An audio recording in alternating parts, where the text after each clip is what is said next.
tulang yang disebut matriks tulang. Ikatan itu berhubung satu sama lain di dalam kumpulan benang-benang kolagen, dan untuk memperkuat ikatan menjadi keras, itulah yang diperlukan kalsium sebagai bahan dasarnya, di mana kanal-kanal itu mestinya sangat rapat. Semakin renggang kanal-kanal di antaranya, maka semakin keropos keadaan tulang. Jadi kita perlu kalsium untuk mempertahankan kepadatan jarak antar kanal. Selanjutnya, gambar kedua memperlihatkan bahwa sel-sel tulang dan semua jaringan di dalamnya selalu mengalami degenerasi dan regenerasi silih berganti seiring perjalanan waktu. Maka yang kita perlukan agar keadaan selalu seimbang adalah menjamin ketersediaan kolagen untuk memenuhi pangan bagi sel-sel tulang dalam melakukan regenerasi. Hal ini juga berlaku pada tulang rawan, sehingga kita mesti memperoleh asupan kolagen dan kalsium secara seimbang dan berkelanjutan. Dengan demikian, nyeri, inflamasi pada sendi dan proses osteoporosis dalam tulang dapat dihambat dengan efektif. Iya, sangat jelas sekali penjelasan dari Dr. Mel Tobing. Pemirsa, tetap bersama kami karena kita telah mendengar lebih detail lagi tentang peran kalsium dalam tubuh kita dan bagaimana manfaatnya untuk mengatasi berbagai jenis masalah kesehatan tulang. Setelah yang satu ini, saya akan melanjutkan perbincangan dengan Dr. Mel Tobing mengenai diagnosa osteoartritis dan nutrisi, yang juga memastikan apakah yang perlu dilakukan untuk terapi penyakit ini. Tetap bersama kami dalam SI Talk. Sebagai contoh, jika sinar X menunjukkan ada jarak pendek antara tulang, itu berarti kartilago artikuler mungkin bukan dalam kondisi yang baik.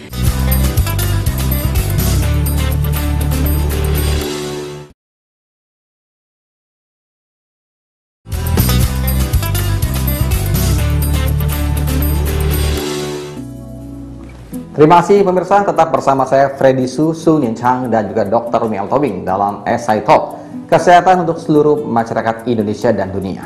Pemirsa, ketika orang merasa nyeri pada pergelangan tangan, kaki, dan bahkan lutut, mereka akan pergi ke dokter. Dan selanjutnya, dokter akan menentukan diagnosa penyakit berdasarkan keluhan-keluhan diagnosa tersebut ataupun keluhan-keluhan yang muncul. Dan setelah itu, pemberian terapi. Nah, orang umumnya akan kembali menyampaikan keluhan-keluhan yang sama, dan akhirnya dokter akan melakukan serangkaian pemeriksaan untuk menentukan apakah terdapat degradasi sendi atau diperlukan tindakan yang lebih lanjut. Sekarang kita akan membicarakan bagaimana keadaan osteoartritis dapat dipastikan dan bagaimana nutrisi yang tepat untuk mengatasi masalah ini. Pemirsa, kita lanjutkan obrol-obrol santai bersama Dr. Mel Tobing. Ya dok, tadi Anda sudah jelaskan begitu banyak sekali, begitu detail sekali. Dan sekarang gimana dok, cara memastikan apakah nyeri yang dikeluhkan seorang itu memang dok ya, ini diakibatkan oleh penyakit osteoartritis? Ya, diagnosa ya? Ya. Baik. Pemeriksaan sinar X dapat menunjukkan jika ada proliferasi tulang atau munculnya tulang pacu atau disebut taji. Meskipun sinar X mungkin tidak jelas menunjukkan kondisi artikular kartilago, namun sinar X menunjukkan jarak antara setiap tulang dan penilaian awal tulang rawan yang dapat diamati. Sebagai contoh, jika sinar X menunjukkan ada jarak pendek antara tulang, itu berarti kartilago artikuler mungkin bukan dalam kondisi yang baik. Namun, jika jarak tulang dan tulang besar tidak mewakili kartilago artikuler tebal, meskipun penggunaan X-ray adalah inspeksi untuk memeriksa degradasi tulang rawan, tidak dianggap sebagai hasil 100 kali 1,3A 8E 00P atau 1017 kurat. Itu istilah mereka ya. Namun peran penting untuk diagnosa dini jika terdapat degradasi sendi. Dengan sinar X, biaya pemeriksaan relatif murah dan sederhana. Oleh karena itu, banyak digunakan oleh rumah sakit pemerintah pada umumnya. Cara pemeriksaan lain adalah dengan menggunakan MRI. Hasil kedua jenis pemeriksaan tersebut akurat. Kita tidak bisa lihat contoh hasil foto pada gambar-gambar ini. Iya, jadi dengan cara... Tapi akurat, biarpun murah. Dengan cara melihat dengan sinar X ya dok ya, atau dengan MRI dok. MRI mahal. Itu pasti akurat dok. Ya, pasti Ya. akurat. Nah, kalau kapan kita perlu memutuskan untuk melanjutkan pemeriksaan ke tahap yang lebih lanjut, dan dalam bentuk apa pemeriksaan itu dok? Ya, jika situasinya lebih rumit atau dianggap perlu, dokter mungkin akan meminta pasien menerima magnetic resonance imaging untuk lebih jelas menunjukkan kondisi kerusakan tulang rawan, ligamen, dan jaringan lunak yang lain. Magnetic resonance juga dikenal sebagai NMR atau yang dimaksud dengan MRI tadi. Ditambah dengan pemrosesan komputer digital yang canggih, menunjukkan bagian yang berbeda dan organ-organ citra tubuh lebih akurat dan rinci. Pemeriksaan ini memungkinkan dokter untuk membuat diagnosis yang akurat, bahkan jika pasien merasa kelelahan, kecelakaan, penuaan disebabkan oleh erosi tulang rawan. Pencitraan resonansi magnetik relatif mahal. Iya dokter. Selain mendapat terapi dari dokter ya dok, kira-kira apakah ada makanan-makanan yang harus diperhatikan dok? Ini untuk pasien osteoartritis dok. Ya, betul. Selain makanan agar-agar, penderita osteoartritis sebaiknya makan makanan yang kaya akan omega 3 seperti ikan laut. Omega 3 memiliki efek antiinflamasi, dapat menghambat pembentukan prekursor peradangan dan digunakan untuk meredakan peradangan sendi itu sendiri. Namun, alasan untuk nyeri sendi adalah karena kerusakan jaringan sendi itu sendiri.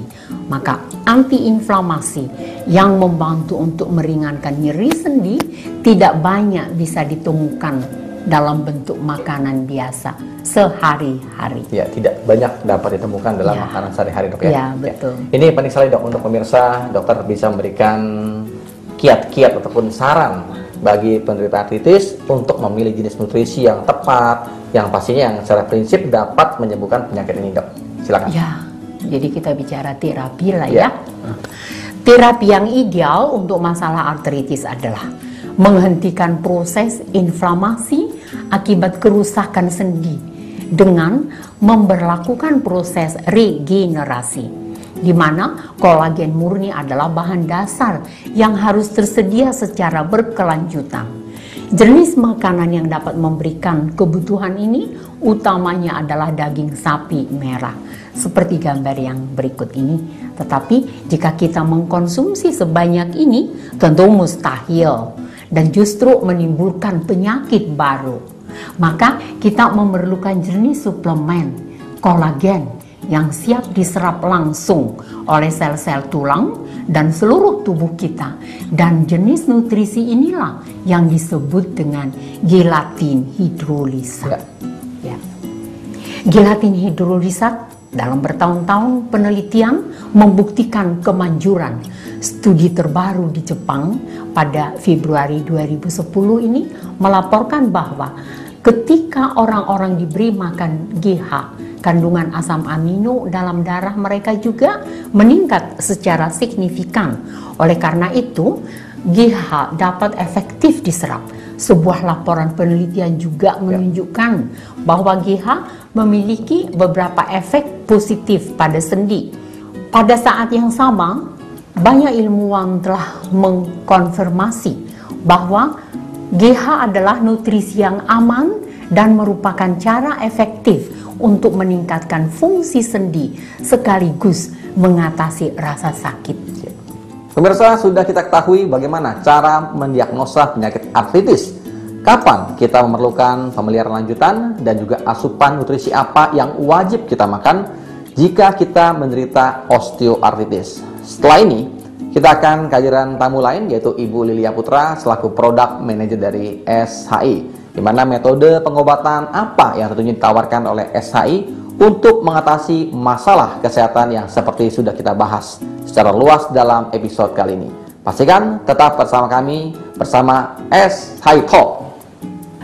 Di mana mereka semua bekerja sebagai anti-obesitas. Jadi akan mempengaruhi gen-gen yang bekerja untuk metabolisme sel-sel lemak.